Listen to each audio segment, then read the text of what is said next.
So how many of you guys live or work in DC? Okay, a good number, cool. So I'm Claire Zippel. I'm a housing policy analyst at the DC Fiscal Policy Institute, or DCFPI. DCFPI is a research and advocacy organization.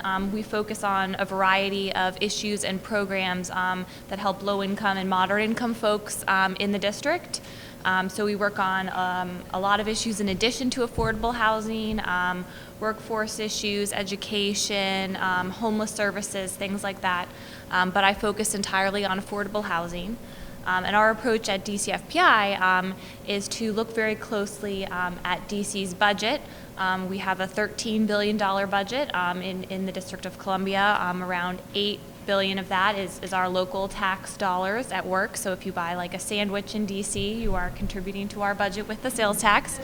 And we really believe that that the budget is how a city communicates what its priorities are as a community. So a big part of my job is to advocate for directing more of our city budget towards creating and preserving affordable housing. So I do a lot of research on how on what our affordable housing needs are, and also do go advocate to folks like the mayor, to folks on the DC Council, to incorporate greater funding for affordable housing. And I also do some work with the district housing agencies to try and make their programs work better. So identifying key issues in affordable housing in DC.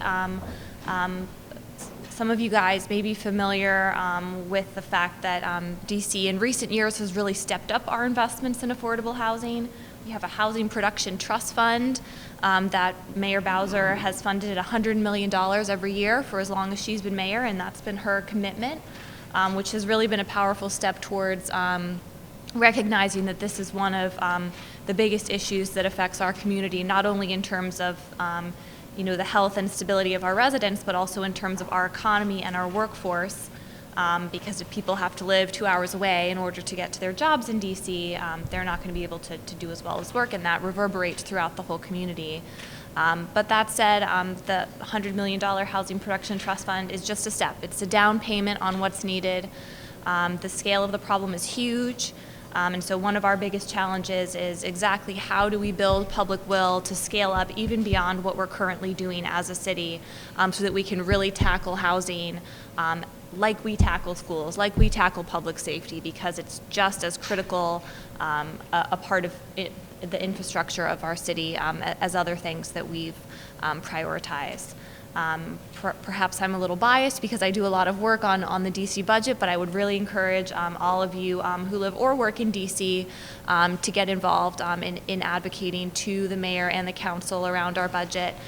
It is budget season right now, which means the mayor's presented her proposed budget to the DC Council, and we now spend the next couple of months asking them to fund things maybe she didn't fund, reallocate resources in a different way so that we're really addressing our needs.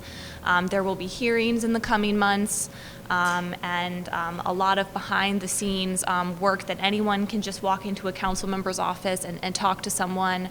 All of that is very valuable. So now is really a great time, and if you're not available in the next couple months, it happens every year. So I think that's all I have for now. Great, thanks. That's a good introduction to the fact that the budget season is a really important time to be thinking about how to get involved. So Michelle, would you tell us what's going on? Sure. And I feel like I can take everything that Claire just said and replace DC with Arlington and 100 million with 13 million. It was all very, very similar to what we have going on here. Hello, my name is Maryann Winters. I'm the executive director of a small organization that focuses on Arlington here called the Alliance for Housing Solutions. We are there's always a string of words that I use here to describe what we are. So today I'll say we are a policy, advocacy, public education, and facilitation organizations. So we have lots of different purposes, but they're all around the things that are needed for affordable housing in Arlington, except for the development of it. We do not do the development of affordable housing. That's always confusing to people. They get us confused with APA all the time. We partner with APA. We partner with all the other housing, nonprofit and for-profit housing organizations here. We, on the public education side of things, as an organization, we get involved in some larger events to try to bring the issue up higher on the agenda for people. So we have an annual State of Affordable Housing meeting that we're having on May 15th this year, with Don Beyer is going to be our keynote speaker, so that will be interesting. We're going to be talking about the impacts of the changes in the federal housing policy environment on the local situation here, not just Arlington, but we're partnering with the Northern Virginia Affordable Housing Alliance, so we'll be talking about it across the board in Northern Virginia. So that's an example of one of our public education efforts. We also do educational forums like our Lucky Forum that occurs in the fall. Last year we did our Lucky Forum on the topic of missing middle housing, which is a concept that covers both the scale of housing and the income that the housing serves. And that's one of the issues that we are struggling with here in Arlington. And then, like Claire, in terms of AHS and what we do, we, in addition to that public education, sort of the open, out there kind of activities, we do a lot behind the scenes. We get involved in a lot of working groups, a lot of meetings between different folks who need to come together to try to resolve a policy issue. We brainstorm a lot, we advocate a lot, and we just try to kind of stick our toes into everything that might help produce a better outcome for affordable housing in the county. So some of the biggest issues, again, I kind of felt like I could take Claire's thing and just replace DC with Arlington, which is interesting because we don't always think that we've got the same things going on necessarily in the big central city and a suburb like Arlington. But I was going to split things into two categories for our challenges. The first being things that impact the public's support for housing as an issue. And that's one of the reasons that we do so much public education, is because we want to help improve the public's opinion of why this is an important issue and what can be done about it. So, in particular here in Arlington, we have a lot of pushback on density, NIMBYism. You're probably familiar with that term. Don't have to explain it. Competition with other big budget items like schools and metro. Are constantly some of those things that we struggle with in trying to, again, raise housing on the agenda and trying to make a point, like in budget season where we are right now, that the housing budget is something that deserves as much attention as some of these other challenges that get a lot more media and that a larger number of people might just have on their radar screens, like schools and the metro. And so that's sort of the first category of things, is how much public support is there for the issue that we're dealing with, and we work a lot on that. And then the second category of issues is just the challenges of figuring out what's the right policy to advocate for. And I'd say in Arlington, there's lots of issues, and I know that David Christille talked this morning as well, and I'm sorry I wasn't here, so I may or may not be saying the same thing he said. But I'd say two of our biggest challenges here, and I'll put three because it's hard to distinguish the importance, but the preservation of market rate affordable housing in Arlington is probably one of our biggest sort of, we'll call it a technical challenge, in that, so it's both a political challenge in getting the support for it, but we're actually still trying to figure out how to save it, because it's the real estate itself is just getting so expensive. The owners, they're private owners, they can do what they want to with their properties, and what we're seeing is just the inventory of what we consider market rate affordable housing, and the new committed affordable housing that we're able to fund and create is not keeping up with that. So last year, I'm going to get the numbers wrong, but in 2016 we We created 219 committed affordable units, and we lost 874 market rate affordable units. So we're really, really going backwards, even though we're trying so hard to push forward. So I'd say that's probably one of our biggest issues that we're dealing with just as a whole community. The other two issues that I'll mention, and won't go into detail, I talked about missing middle housing before. We really have a lack of both a housing stock for that middle part of society, really. We have a lot of very wealthy people and very expensive homes in Arlington, and we have a part of the housing stock that serves, I mean, I'm not going to say we have a lot of affordable housing, we certainly don't, I just said we're losing a lot of it, but the types of housing in terms of the scale, we have big apartment buildings and single family homes. We have very little in that in-between space. If we had, one of our theories is that if we had more in that in-between space, so anything between a townhouse and a mid-rise apartment, that we might also then have housing that serves the incomes in those in-between spaces. It's not a one-to-one relationship. You can't say that it's necessarily going to serve middle incomes, but we're trying to get there. And then the third, because I said we can't prioritize, but I'd say, and this is one of the bigger issues that the entire country is facing, is the aging of our population and the impact that has on the housing needs of our community. The missing middle housing and the preservation issue both are intertwined with that. So I just say that is probably one of those top issues that we're struggling with. You know, how do we deal?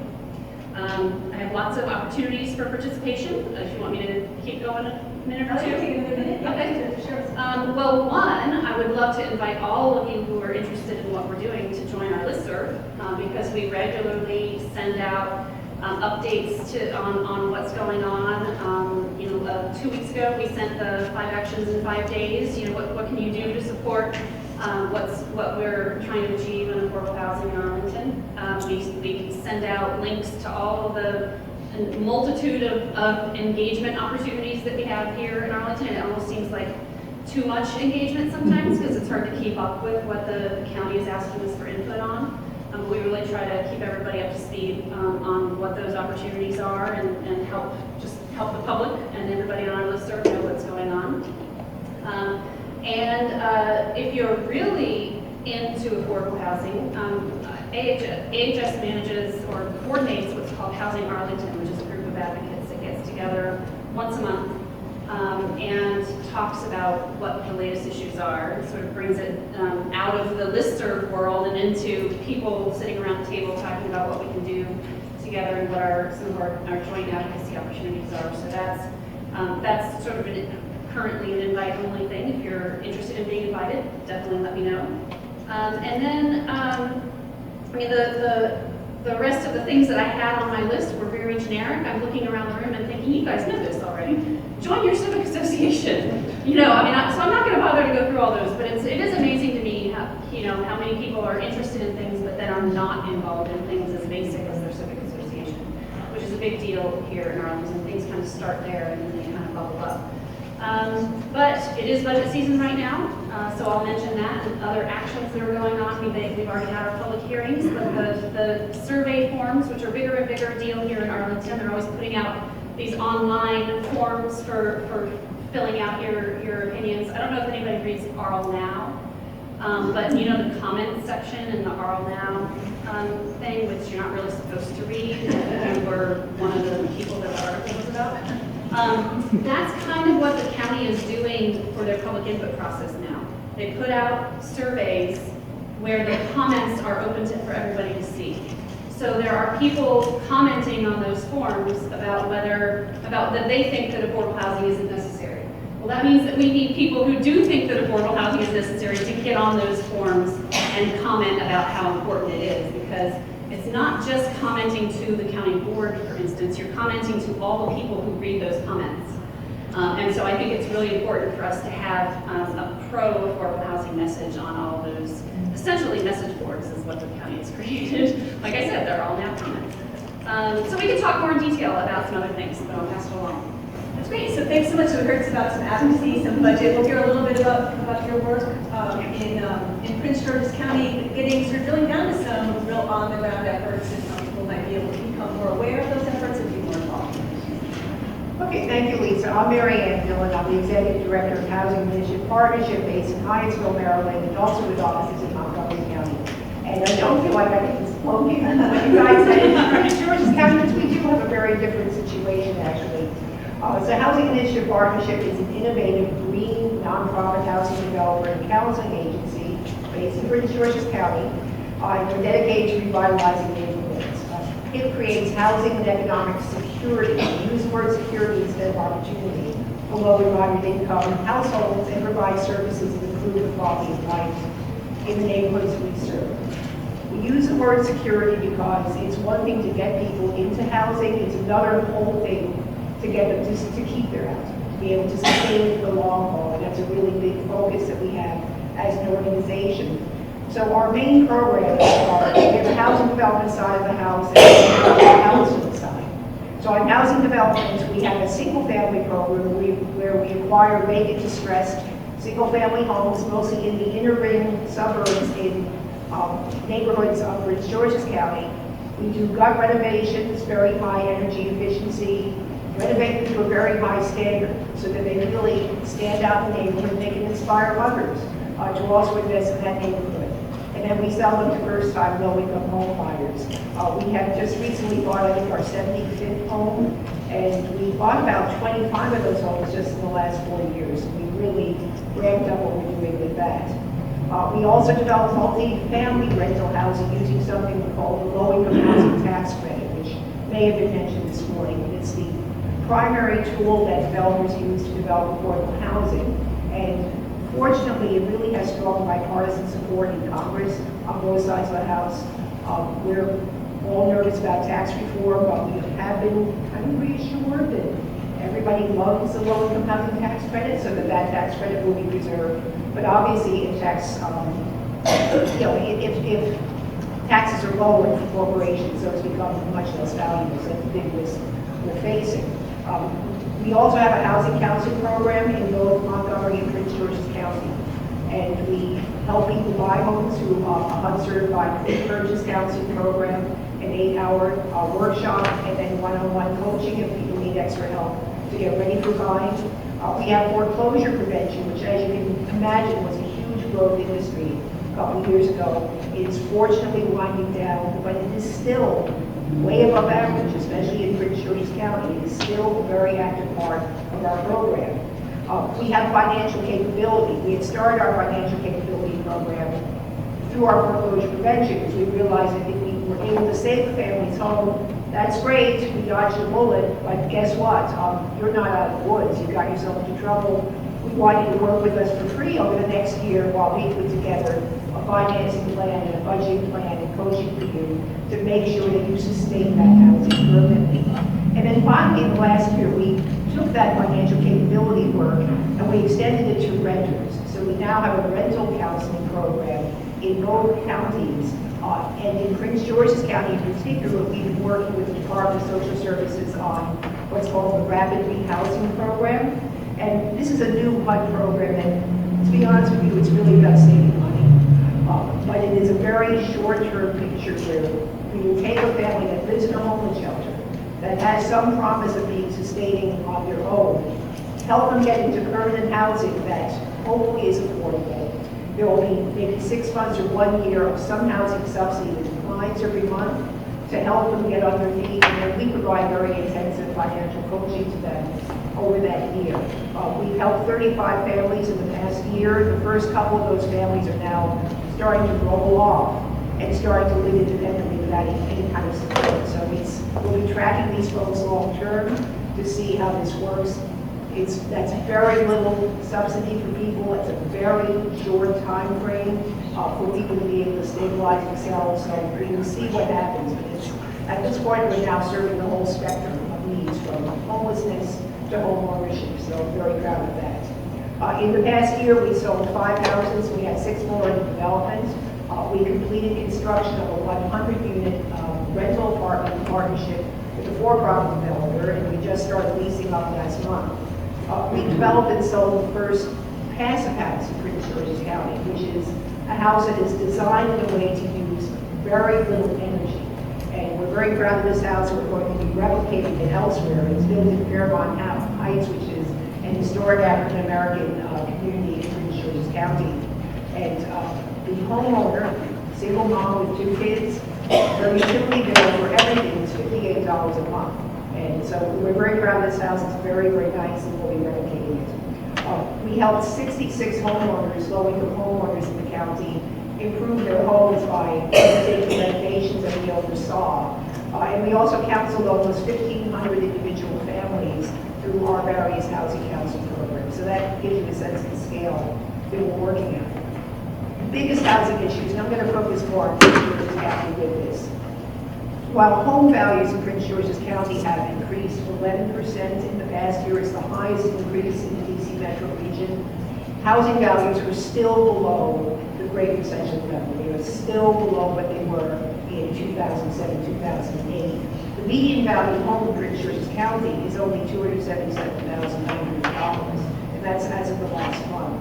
So if you're, young people who are looking to buy a home, get in, come to Prince George's County. There's lots of really great opportunities to really get it on the ground level. But because of that, we still have, even now, 18.5% of homeowners are underwater on their mortgages. And by underwater, that means they owe more money on their mortgage than their house is worth. 18.5 still now. That is double the rate in DC. It's 9%, so we are double that rate. When we go to sell a house, there's another figure called effective negative equity. So 37% of households have effective negative equity. That means that when you look at their outstanding mortgage and the cost of having a broker and the closing costs and settlement costs of trying to sell your house, when you add all those costs on, 37% of homeowners are again underwater. They're not going to be able to get enough out of the sale of their house to pay off their costs. And so that, of course, has a whole bunch of issues. It clogs up the market because people are reluctant to put their homes on the market and lose money. People who have these crazy mortgages that were entered into in the early 2000s, and those interest-only or stated income mortgages are just so crazy, they can't refinance because they still don't have enough equity in their home to be able to refinance. So there's still a very high number of people who come into our office who are stuck, who are not able to refinance and get out of their debt. Another issue in Prince George's County is disinvestment in its older rich suburbs. It's interesting when you look around the rest of the district and you look at places like, Montgomery County, you've got Shea, Bethesda, you've got Arlington, you've got other places in Virginia. The close-in suburbs are the ones that are the most desirable. In Prince George's County, it's really almost the opposite because there really, in the past, there really had not been a lot of forward thinking about smart growth. The way in Arlington, it's just the model that we see what Losak Boulevard is like, and just how Arlington is built up. Its whole corridor along the metro system that really dense housing and smart development, transit-oriented development, and this is the model of what should be done nationally. In Prince George's County, they really had done the opposite. They neglected their transit stations. They encouraged development out further out in the county, and now you've got a real traffic problem, and you've got all these metro stations that are really underdeveloped. So there's been a real disinvestment in these inner ring neighborhoods around the Beltway. There are many seniors who are stuck in their homes and can't afford to maintain their homes, and that means declining neighborhoods. If they can't revitalize and renovate or sell, they're stuck in their homes, you're going to have declining neighborhoods. There's also a fairly good number of substandard multifamily properties. So the problem in Prince George's County is not so much the quantity of naturally affordable housing, it's the quality. There really has not been effective code enforcement the way Montgomery County next door has really used code enforcement as a tool. Another issue in Prince George's County, and I'm sure that Eric Brown mentioned this morning, is that there's very limited local resources in Prince George's County. We just dive with envy when we hear about Housing Initiative Fund in Montgomery County, which puts in about $30 to $50 million a year. what Arlington does, and obviously, DC is just at the forefront of investing and putting together funds to develop affordable housing. Low-income housing tax credit is great, but you still need some other local subsidies to underwrite the cost of that development. So it is very hard to develop new affordable housing when you don't have those local subsidies. There's a structural deficit problem in Prince George's County. There is not as big of a commercial basis as you have in the other counties. So the residents have to bear the brunt of the property taxes. And if you say, I'm always amazed when we go to sell our homes, which are mostly in more modest neighborhoods like Suitland and District Heights. When I look at the property taxes that people are paying, I live in Bethesda, so some of these houses that we're selling, their property taxes are almost the same as mine. And I know I'm getting really great services living in Bethesda. We also don't have the same tools that other counties have. For example, the District of Columbia, Montgomery County, Arlington has this now too, have something that's called inclusionary zoning. And in those of you from Montgomery County, that's what's called the MPU program. That requires that any developer who develops more than a 20-unit subdivision is required to include some affordable housing within there. Usually it's 12% to 15% in Montgomery County. We don't have that law in Prince George's County, so developers are not required to do that. Right now, we have some neighborhoods like College Park, like Hyattsville, that really are just doing great. There's all kinds of new development going in, lots of market rate multifamily. None of that is affordable. So I think that the county's going to regret that 10 years from now, but we don't have that tool and we don't have a local fund to help us. In the past, there really had been a lack of political will in Prince George's County to address affordable housing. And I know Eric, I'm sure he talked about this morning. I really think we're seeing a new day in Prince George's County, and I really have to give a hand to Russia Baker for the leadership he's given in that county. I think he's a great county executive. We have been really drumming county council about the need to focus on affordable housing and have some more proactive policies. And I think they're hearing this. I know Eric has mentioned that we're now working on a housing plan at the direction of county council. County council directed Eric to come up with a housing strategic plan. They have seen what other counties are doing, and they're jealous. They're jealous of what Arlington does in Montgomery. So they feel like we need to be doing that too. So this is a great opportunity that I'm really excited about what this will be. Now, how you can get involved. Advocacy is so important on every level. On the federal level, right now, we know our president has proposed a budget that is slashing any kind of services to people who are at the lower end of the economy in our country. The HUD budget has been proposed to be cut by about 17%. Now, half of HUD's budget, actually more than half of HUD's budget, is spent on what's called housing choice vouchers, what you historically know as Section 8. But housing choice vouchers you can also move around with. That is a real safety net program. If we cut housing choice vouchers, you were talking about people just being homeless on the street. So I am hoping and assuming that there are no plans to cut the housing choice voucher program. Well, that leaves half of the other budget for all the other programs we have. Right now, the president's budget proposes zeroing out two programs that have been very key to us and key to every city. And that's the Community Development Block Grant Program that was developed by that great radical Richard Nixon 40 years ago, and the Home Program, which has been around, which also develops affordable housing. These are zeroed out in the budget. We depend very closely on both those programs for our single family and our multi-family developments, and our housing council for that matter too. This would really hurt every city, every state. They all depend on community development block grants and home funds for a lot of their affordable housing and their infrastructure. So, especially for people in Virginia, talk to your congresspeople, talk to your senators. Please make sure that they try to restore the budget for HUD. These are really vital programs. So watching that federal budget has a lot of important implications for us. Prince George's County is the Prince George's County Housing Plan. I know that there are supposed to be some public focus groups starting in May and June. If any of you here live in Prince George's County, we really want to hear from you and have you participate in that and speak to the importance of the quality of affordable housing and also to smart growth, to building up near our metro stations and letting people live close to where they work. I also would echo what was said about Arlington. We also have a NIMBY problem, and people have a knee-jerk reaction against affordable housing. They think it's public housing. It's not, they don't think of what Abbott develops or what it develops. So watch out for individual affordable housing development that might be proposed in your community, and get active and go out and support those developments if it's for working people who need a playground. That's who we're trying to help here. And keep an open mind about smart growth, about high density housing in the metro. There's often a knee-jerk reaction against that too. I don't want to, I live in this nice suburb, I don't want it to change.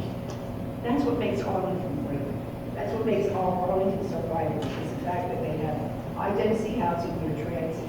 The rents sprawl, it helps you out with traffic, and it encourages more vibrant uses of mixed-use communities.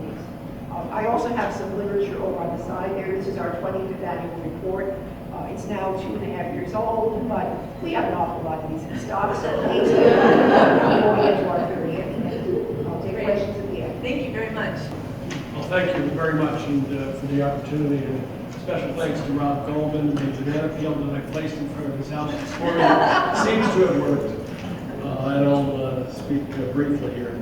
The Renters Alliance was formed about 10 years ago. I live in rental housing in downtown Silver Spring. I discovered that there were very few laws that protected tenants.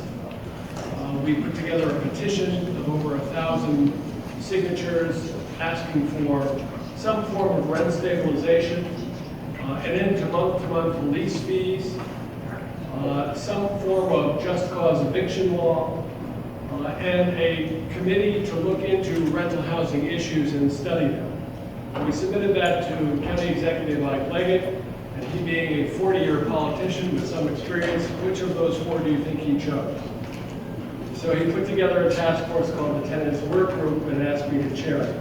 And for 2 years, we worked on various issues affecting tenants and came up with 50 recommendations. One of those recommendations was the formation of an independent nonprofit that would provide advocacy, education, outreach, and organizing for tenants in the area.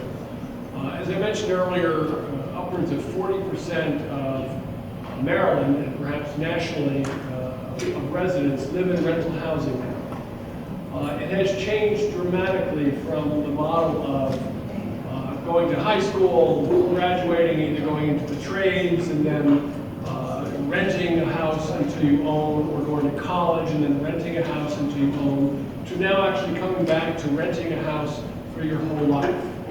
And now we're seeing seniors in particular, and as I mentioned before, single women in particular, who are saddled with the family house, decide to sell the family house and then move into rental housing, which is easier to manage and perhaps more affordable with the nest egg of the sold house.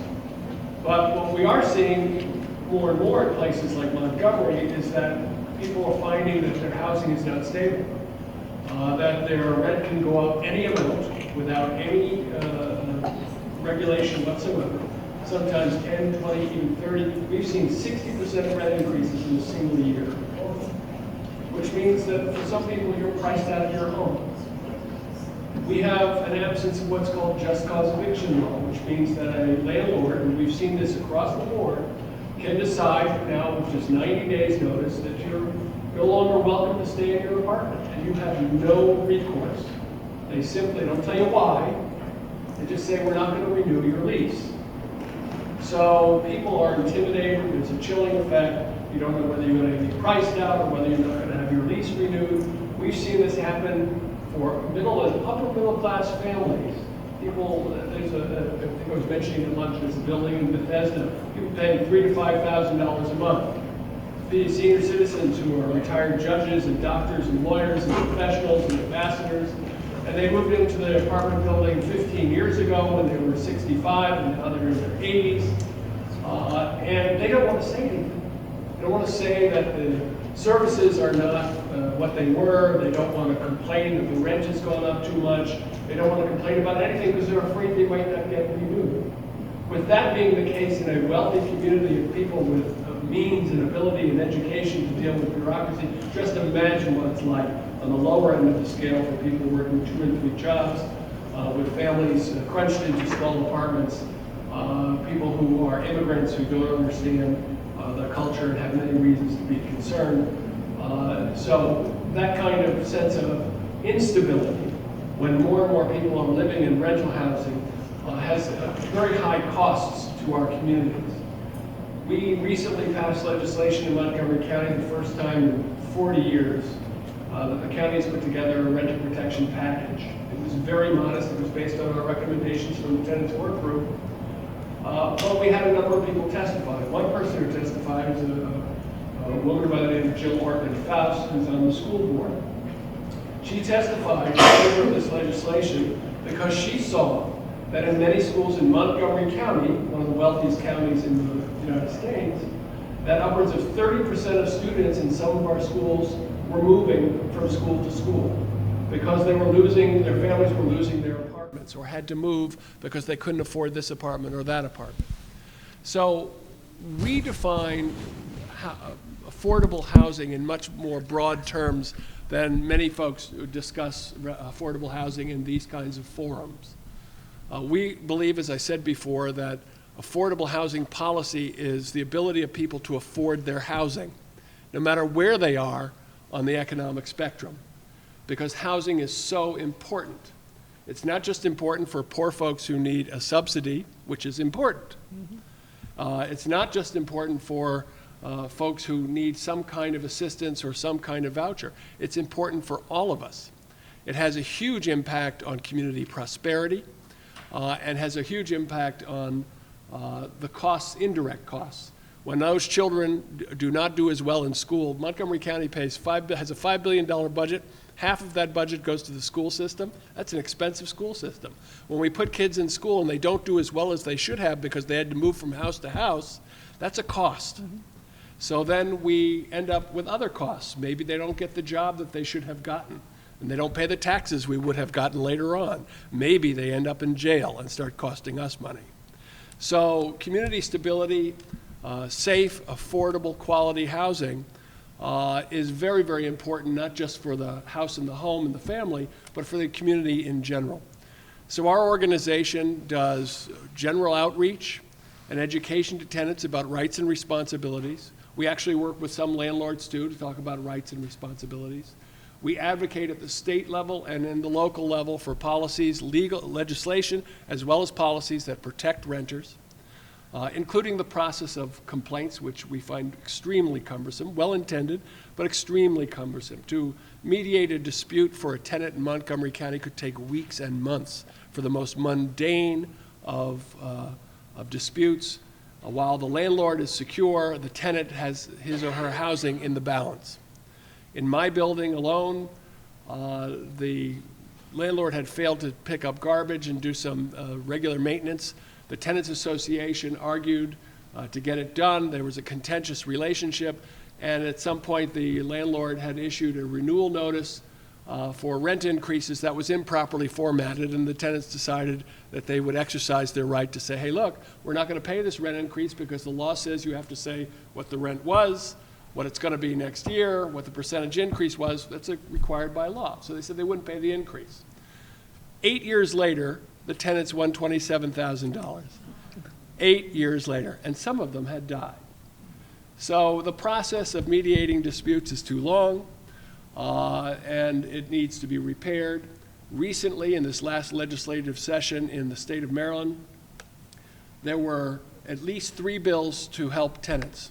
One was a rent court reform bill that wanted to give tenants at least 7 days notice in advance of going to court. If your landlord's suing you for failure to pay rent or breach of lease, some kind of court summons. Right now, you can get a notice that says you have to be in court tomorrow. For most tenants, this means taking off a day of work. You don't even know how the court system works. You might want to get representation. If you get it on a Friday and you have to be in on Monday, you're in some kind of trouble. This law said give them 7 days. Another piece of legislation was to eliminate something called under seal, the term under seal. Any lawyers in the room? I'm not either, but it was explained in detail by Delegate Waldstreicher, who is a lawyer, that in these 10 to 20 to 30 page leases, there could be a term called "this is signed under seal," meaning that the landlord can sue you for whatever civil issue it is, damage to the apartment, failure to pay rent, anything that the landlord chooses to sue you for, up to 12 years after the thing occurred. Most civil suits are resolved or have a statute of limitations within 3 years. Delegate Waldstreicher wanted to make it consistent with that. 3 years is plenty of time. If you think I busted the stove, then you should have 3 years to get that together. There was another issue that wanted to increase or decrease the time to evict somebody. So the legislation that was to protect renters has been struck down. The legislation to speed up evictions is still in the Senate pending a vote. So we are seeing still on the state level a great deal of support for landlords with a very sophisticated and well-financed operation. And despite a coalition that's statewide of organizations like those who were at this table and others from the Public Justice Center, Legal Aid, and others, the voice of tenants and the issues of tenants is just beginning to get organized. I think the League of Women Voters having this discussion on rental housing or housing in general is very important. Say I've been in it for a long time. When we started at it about 10 years ago, nobody was talking about this. It's a has-been discussion from the 50s and 60s, and then it went dormant for like 20 or 30 years, and now it's becoming important again. I track this in the media all the time. The volume of the discussion is getting louder because more and more people are having housing difficulties. So we do outreach, education, organizing, advocacy, and we're on the beat. That's great. Well, thank you very much to all of our panelists. So in Arlington, we have a very active group that is similar to a lot of groups around the country. It's our group that's implementing our 10-year plan to end homelessness. This has been around for they're reaching their 10 years. And in Arlington, this is not my specialty, so I have to be very careful that I don't misspeak. But we have so this 10-year plan group, the continuum of care that is working together, trying to work on all the ways that services are connected to housing for the people who are at risk of or experiencing homelessness. Has done from what I can understand, has done a great job over these past 10 years, coordinating a lot of those services, and I believe has been one of the areas that has been identified as having reached functional zero homelessness. There's technicalities around those terms, and again, it's not my expertise, so I have to be careful not to misspeak. But one of the things that I know a little bit more about what we do here in Arlington, we have an organization called ASPAN, which is, and the full name is Arlington Street People's Assistance Network. And they, among the many things that they do, is they partner with some of the affordable housing organizations that you've heard today. I can speak to some partnerships that they do with APA. The affordable housing that people have talked about today is mainly because of the way the subsidy is designed, is geared towards people who are earning 60% of the area median income or slightly below.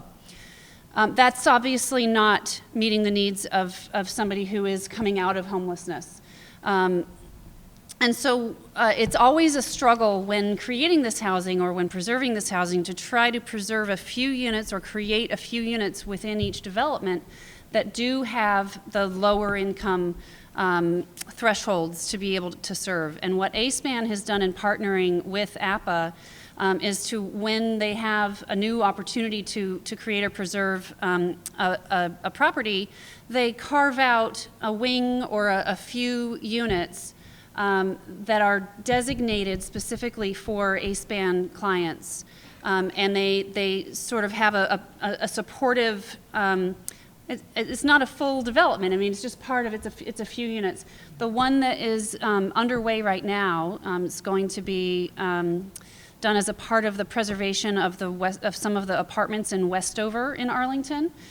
These are small 8-unit buildings that were built in around the 40s that were going through just the market process of being torn down and turned into almost $1 million townhomes. And APA stepped in with the help of the county last year to buy 8 of these buildings. And they're partnering with ACEBAN to turn one of these buildings into a supportive apartment building with an office on site for ACEBAN clients who are working their way back into permanent housing. And so that's an example of some of the things that we do here. Like I said, we have this very active continuum of care, and the 10-year plan to end homelessness committee that works constantly on these things. Again, it's about as far as I can go in terms of being able to speak to what they're doing. No, that's helpful. If I could just start for a minute, because I think that's a really important point they make. We haven't brought that up specifically, this idea of housing for public sector workers, and that's an awful lot of where the conversation sometimes lies. You know, I don't want to be the one. I don't want facts to interrupt a really good story, but it turns out in Loudoun County, for example, 75% of teachers who teach in Loudoun County live in Loudoun County. And the share's pretty comparable in Fairfax County. And it was when we did a survey of teachers in Arlington County, the folks who didn't live in Arlington County who worked for schools didn't indicate they wanted to live in Arlington County. So, and again, I don't mean to be I'm just saying I think it's really important, but I would argue that we have a whole range of housing needs, and I always get worried when we start focusing on a group that if you wanted someone to oppose you, and there's data out there that could help oppose you, and they could find it, you just take care. So I'm being a little convoluted here because I have been one to sit up on a panel and say we need more housing for teachers, we need more housing for police officers, and then we collect data and I'm like, oh goodness, So I think we need to understand that housing is about choice and it's about opportunities. Teachers may not make a lot of money, but they certainly have more choices, at least based on what we've talked to folks, than some other workers. And so I think the extent to which the schools, though, are interested in partnering on housing issues is such a great idea. And I'll mention George Mason University in Fairfax County, which built housing on its campus to attract first-year professors and to attract administrative staff who they were trying to recruit to the university, but who were moving from a relatively low-cost area to Fairfax County, which was relatively high cost. The university works to manage this property, and it's a place to stay for a few years. It's rental, and it's meant to be short-term to allow people to get accommodated here in the area. And so I think there's other places, and I don't know if Prince George's County wants to mention about how they're targeting not only school employees, but I would say how you're working with the schools on housing issues. And maybe the answer is there's nothing, but I think that would be interesting to hear too. Well, the two things I was going to mention is that the city of College Park, very similar to what you're saying with George Mason, has a special program for not just their professors, but for just people who work for the college, where they're trying to encourage them to buy homes in College Park while you still can get in. College Park's a very nice community. There are still some relatively affordable for-sale housing. So they have a special mortgage program and down payment assistance that is targeted towards their employees, who might be adjunct professors, might be people who are maintenance people, could be anybody. And I will also mention that the Maryland Mortgage Program, which is a single-family bond issue that the state of Maryland issues, and they're relatively low-interest, affordable mortgages. They have a special product that is geared towards teachers, towards state workers, towards public sector workers, so that those programs do exist around. They can be for these ones that I'm mentioning are both for home ownership. I mentioned the low-income housing tax credit before, and again, the top income for those are 60% of area median income.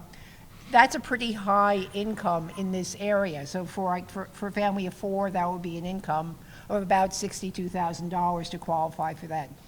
But every low-income housing tax credit rental property in the state of Maryland, and I know this is true in Virginia too, you get extra points if you are willing to provide lower income rents for people going down as low as 30% AMI. And so all of us who do these developments in Maryland will have a range of apartments and a range of price points going down to 30% AMI. Yeah, okay, great. And please, in Montgomery County or?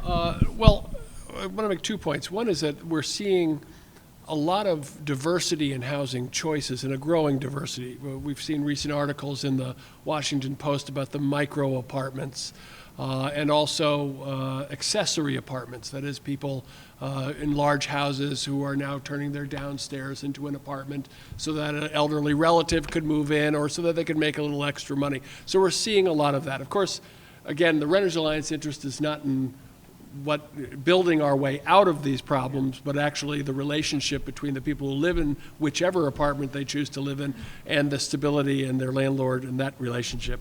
But I want to go back to the issue of the homelessness. In Montgomery County, we've got about 1,000 homeless. Again, the county population is 1.1 million approximately. About 36 to 40% of the population lives in rental housing. And of that total population, about 1,000 or slightly less are considered the homeless population. But I would like to also have us all bear in mind, that there's a growing population of people who live in rental housing and perhaps owned housing who are on the margins of homelessness because that pie that they're in, where traditionally it's 30% of your income should go to your housing, for many, many people on fixed income, that pie wedge is widening and widening and widening. I know many senior citizens living in rental housing who've been there for a long time who have gone from 20 or 30% rental housing costs to 50, 60, and 70% and even higher. And they can't come out of their apartments because they've got very little money to go out and do anything with. And so on. And they are living on the edge. And that population is up against homelessness as well. Sometimes it's homelessness, sometimes it's moving out of the county or having to move away, and that is a deep concern in terms of the overall stability of our communities. When you all talk to elected officials, because you all talk to elected officials, what do you think resonates the most with an elected official about housing issues? When you go in to talk, or someone was going to go in to talk to an elected official in your community, I know it will vary depending on who you're talking to, but in general, what would be something you think would resonate with an elected official to bring about, sort of awareness of the importance of housing? Well, I think one thing that's important is what are the important issues to that elected official? I had this experience about 2 years ago where I was meeting with one of the state senators from Prince George's County out in Annapolis, and he didn't care a whit about affordable housing, but he cared about education. And one of the things he happened to mention when we were talking with him was, these kids, they move around so much and, our schools are falling behind. I was like, yes. Okay, you should really be in favor of this affordable housing so that these people can stay in their homes and stay in their communities and have stability in their schools. So try to find out what resonates for them if it's not housing, because housing is a basis for everything. It's a basis for health. It's a basis for our transportation issues, for employment, for everything. So I think you can find a commonality if you know what are important issues to that legislator. Yeah, other ideas? Yeah, I deal with a lot of elected officials, and my cynical view of things is that, of course, they want to know who's voting and who doesn't. And renters traditionally have been looked at as a small number of folks who are well-to-do and well-to-do apartments, and a large number of folks who are in working poor and poor apartments. That has changed. But traditionally, the view of renters is that they don't vote. They're the poor folks on the other side of the fence, immigrants, folks who are working too hard to have to vote, people who don't participate in the social, political, economic fabric of our communities. That has changed. As I say, with the demographic going from less than 10% living in rental housing in Montgomery County to upwards of 40% and growing by leaps and bounds every week, and that backbone of that demographic becoming middle class, millennials, seniors. I tell you talk to any politician, they say, you want to speak to 1,000 college students or 100 seniors? They'll say 100 seniors any day, because 99% of them are going to vote. And renters are moving in that direction too, partly because we are motivating them to get more involved, and partly because more and more regular old middle-class Americans are living in rental housing. That's true. Michelle? Yeah, so it's just, Arlington isn't known for its conservative politicians, but we do have a spectrum, and I would say that some of the things that appeal most to those who are on the right side of the spectrum are things like the displacement issue. When you're dealing with people who have lived in Arlington or lived in a particular community for 30, 40, 50 years, and the housing market is becoming unsettled, and people are being renters, for instance, these apartment buildings in Westover that are being demolished, and people, regardless of whether they were owners or not, they have lived in that community for 30 or 40 years, and they're being displaced. That type of message, that type of issue can get at even some of the most conservative folks, especially when they live in some of those neighborhoods. That has been one of the more interesting things in our area. Dealing with the questions, I think this issue of education and tying the importance of stable and affordable housing to the ability of students to be able to be successful in their education, I think is really important. One of the things that I heard that came out of the Pacific Northwest was something along the lines of, teaching school in a place with unstable housing is like trying to hold class in Grand Central Station. You have people moving in and moving out constantly, and it not only affects the people who are moving in and moving out, but the people who are trying to focus that haven't moved. So making those connections between the success of educational initiatives and the presence of solid, stable, and affordable housing in those communities is really key. Yeah, and I'll turn it to Claire, but just to add to that, if I can, just because I'm working in Fairfax County now, we haven't had a Fairfax County conversation yet, and the key in Fairfax has been to tie their housing strategic plan to their recent plan for economic success. Yeah. So they just had a very successful release of this plan for strategic, the word strategic and economic are in there. The strategic plan for economic success in Fairfax County, and it's expected. You go through every one of the recommendations in the plan for economic success, and housing is either explicitly mentioned or implied in every one of those recommendations. So now, as we're doing a strategic plan for housing, we're not starting with housing needs. We're starting with those dozen recommendations from the plan for economic success, and the strategies for housing are, well, we want to do this for housing because you said it was important to the economic success of the county. And that has the Board of Supervisors members are very responsive to that way of helping to promote housing programs that are tied to the economic success that they decided was already important. So they went after. Claire, I didn't know if you had something to add when it came to elected officials. I think I would just second what everyone else has said before. DC's very progressive jurisdiction, but we do have council members who are concerned about costs and escalation of costs, and so I always try to emphasize the cost savings that can come with affordable housing. When people don't have affordable housing, are moving around, children have chaotic lives, that affects other aspects of our system, not just the homeless service system, but child welfare, social services, and in the long term, there was a study that came out last year that children who grew up in subsidized housing earn 3 to 5% more as adults for every year that they spent. So that's future tax revenue. So I would just, for those who are concerned about the numbers and costs, I would emphasize that.